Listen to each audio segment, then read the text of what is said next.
The 2019 heroes performed a variety of feats, aiding an injured boy who had been run over by a lawnmower, saving a woman from a fire, helping rescue a teenage girl who had been abducted, saving 2 fellow letter carriers struck by an out-of-control car, rescuing an elderly man and his small dog from an aggressive pit bull, and setting up a foundation that has helped thousands of families that have a child facing serious medical issues. As I said, a wide variety of feats.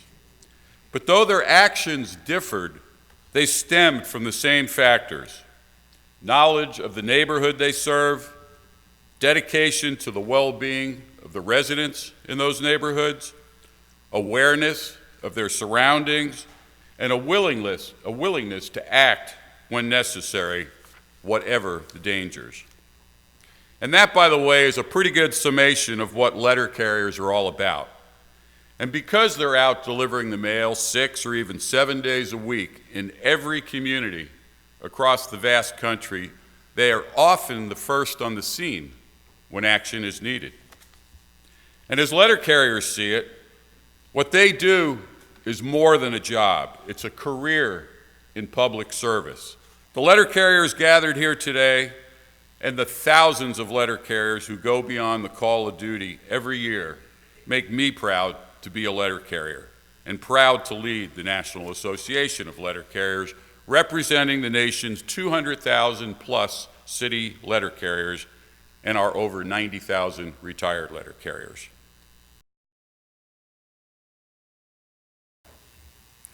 National Humanitarian of the Year Award. Mitchell RIVAS from Cleveland, Ohio, Branch 40. And with Mitchell today are Branch 40 President William Barnes. Is Jim here? Jim Hopkins come? No, okay. As well as Mitchell's wife, Melinda. We're glad to have all of you with us today. There you are.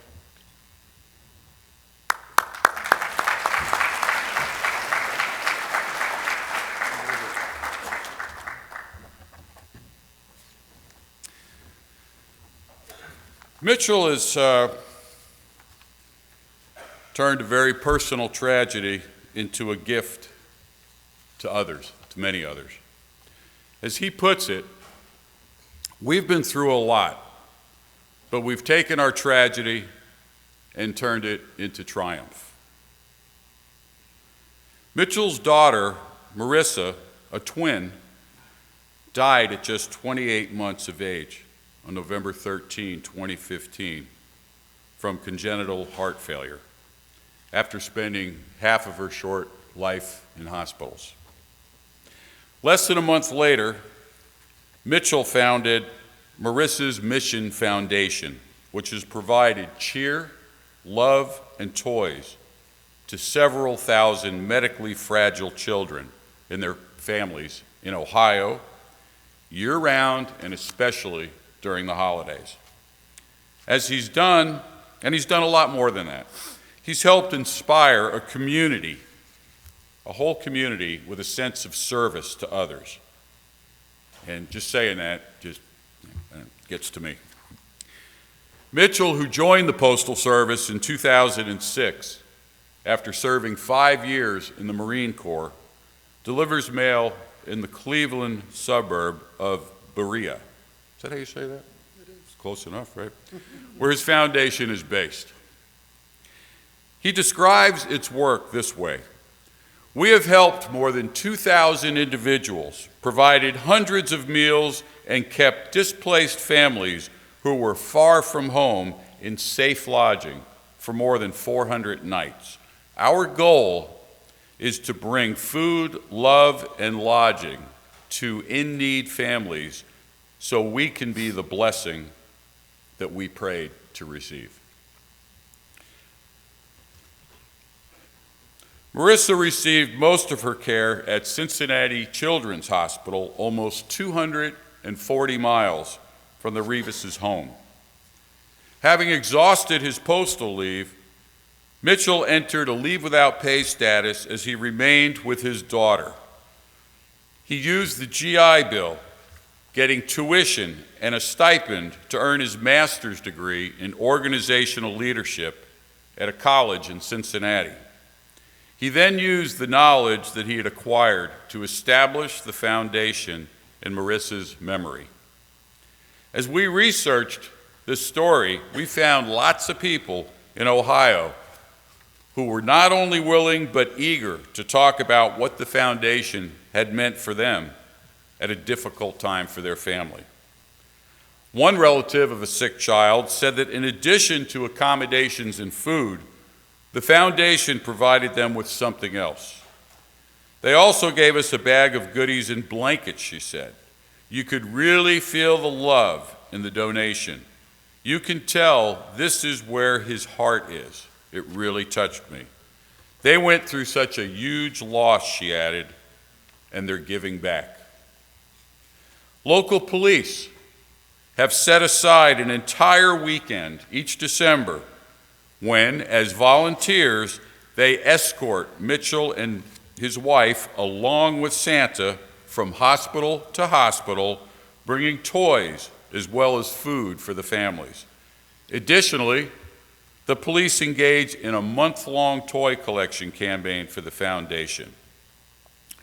He's an inspiration, Joe Greco, who recently retired as Berea's police chief, said of Mitchell. His life is one of service, whether it's delivering mail to people or allowing parents to spend the time concentrating on their kids while he takes care of some of their day-to-day needs. The judges were impressed by the dedication and the spirit of service that Mitch demonstrates. He turned personal tragedy into triumph, they said. He has overcome challenges with losing a child and turning his experience into a way to help others. RIVAS says it's a two-way street. He calls his customers his favorite part of his postal job and thanks them for their support. After losing my 2-year-old daughter, he said, I returned to my route that was decorated in pink ribbons everywhere, hanging from mailboxes, trees, telephone poles. I definitely feel their love. He added the following: we've not only united our community, the public and private sector, in a spirit of volunteerism, but the post office is also on board. My brothers and sisters in the letter carrier field are supporters, and they come out and volunteer. Mitchell, it's an honor to present you with the award as the 2019 Humanitarian of the Year. Congratulations.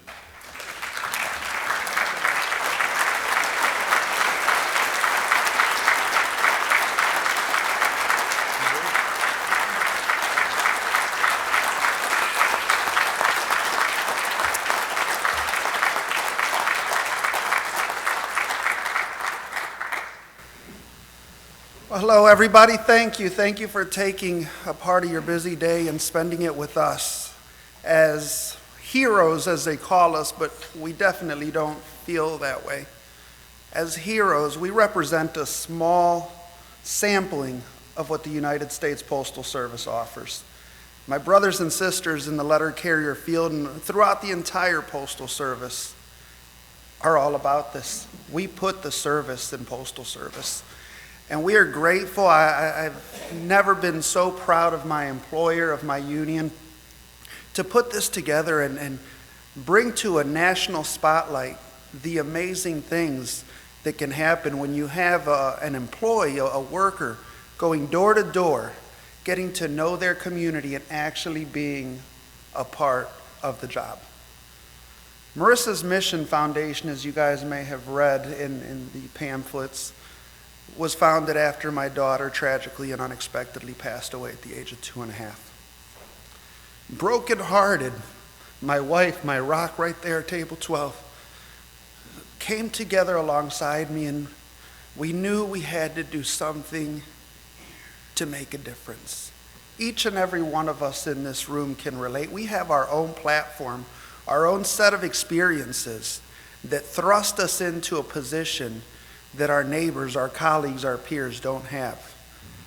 Unfortunately, I wouldn't have chosen this platform, but this is what I've been blessed with, and we're going to take it and run with it. To date, we've been able to bless, to love on, to serve over 2,000 people in the medically fragile community. In a couple of days, we'll be celebrating Marissa's 4-year angelversary. We lost her 3 days after the Marine Corps birthday in 2015. Moments before coming up here, I received a text message that I lost another one of my MMF kiddos this morning. Life is fragile, life is fluid, and I encourage each and every one of you to live life to its fullest extent. As a Marine, as a letter carrier, as a father who lost his daughter, there's nothing that's worth stressing out about. Nothing. Nothing. I encourage you guys to love one another, unite, and to serve. This presentation is a huge honor, but I speak for all 293,000 letter carriers I'm surrounded by. This is what we do. Thank you so much for having us today.